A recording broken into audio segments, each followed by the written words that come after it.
Hi అండి, అందరూ ఎలా ఉన్నారు? Welcome to my channel Telugu వంటకాలు బజయ్య. మీ జయ. ఈరోజు మీ ముందుకు సరికొత్త వీడియోతో వచ్చిందండి. చిన్న బేబీ ఫోటోతోని ఆలు కుర్మా ఎలా చేయాలో మీకు సింపుల్ అండ్ టేస్టీగా చేసి చూపిస్తానండి. ముందు ఆలు నీట్గా కడుక్కొని కుక్కర్లో పెట్టి ఒక 2 విజిల్స్ వేయించుకొని హీట్ చల్లని తర్వాత మూత తీసుకొని కూల్ వాటర్ వేసుకొని ఇలా తక్కువల్చుకొని అన్నీ పక్కన పెట్టుకోవాలండి. తర్వాత అయితే మనం స్టవ్ మీద ఒక పాన్ పెట్టుకొని ఆ పాన్లో ఆయిల్ వేసి వేడెక్కుతుందండి. లోపల గ్రేవీ కూడా మంచి గ్రేవీ కోసం అయితే గ్రేవీ కూడా రెడీ చేసుకోవాలండి. చూసారు కదండి, ఆలూస్ అయితే అన్నీ తొక్కలు వలుచుకొని పక్కన పెట్టుకున్నాం. కొంచెం పెద్ద సైజు ఉన్న 2 ముక్కలుగా కట్ చేసుకుంటే సరిపోద్దండి.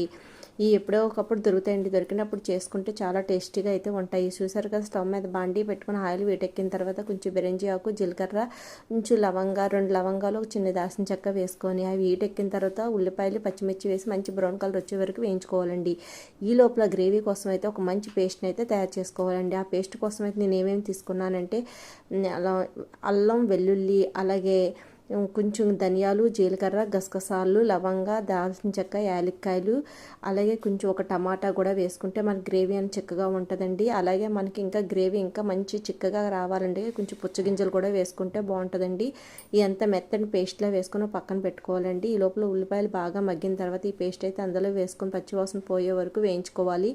ఆ తర్వాత మనం టేస్ట్కి సరిపోయినంత ఉప్పు, కారము, అలాగే పసుపు అవి కూడా వేసుకొని ఒకసారి ఈ ఆయిల్లో వేపుకున్న తర్వాత అయితేనండి కొంచెం ఆయిల్ వేసుకొని గ్రేవీ పచ్చివాసన పోయే వరకు ఉడికించుకోవాలండి. ఆ కారం వేసిన క్లిప్ అయితే కొంచెం మిస్ అయిందండి, చూసారు కదా.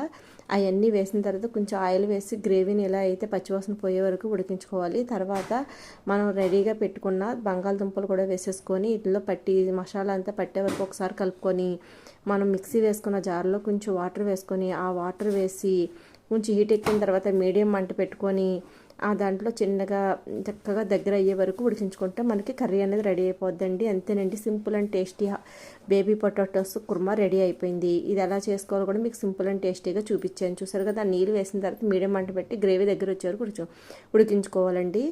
అయితే ఈ కర్రీ అన్నది మనకి రైస్ అండ్ బిర్యానీ, అలాగే చపాతీ, పుల్కా దేంట్లోకైనా చాలా సూపర్ అండ్ టేస్టీగా ఉంటుందండి. వీడియో నచ్చితే అందరూ ఒక లైక్ చేయండి. లైక్ చేయడం వల్ల అయితే వీడియో ఎక్కువ మందికి రీచ్ అవుద్ది, నాకు సపోర్ట్ చేసిన వాళ్ళు అవుతారండి. ఇలాంటి మంచి మంచి వీడియోస్ మీ ముందుకు తీసుకురావాలంటే మీరు నాకు సపోర్ట్ చేయడం వల్ల అయితే నాకు ఇంకా కొంచెం ఇంట్రెస్ట్ కలిగి మంచి వీడియోస్ని చేయగలుగుతానండి. చూసారు కదండి, మన కర్రీ అనేది చూడండి ఎంచక్క గ్రేవీ దగ్గరగా అయిపోయి రెడీ అయిపోయింది. చూస్తుంటే నోరు ఊరిపోతుంది కదా. వేడివేడి అన్నంలో ఇది వేసుకొని తింటే చాలా టేస్టీగా ఉంటుందండి. వేడివేడి పొరోటాలో కానీ చపాతీలో కానీ సూపర్ కాంబినేషన్గా ఉంటుందండి. Thank you for watching friends.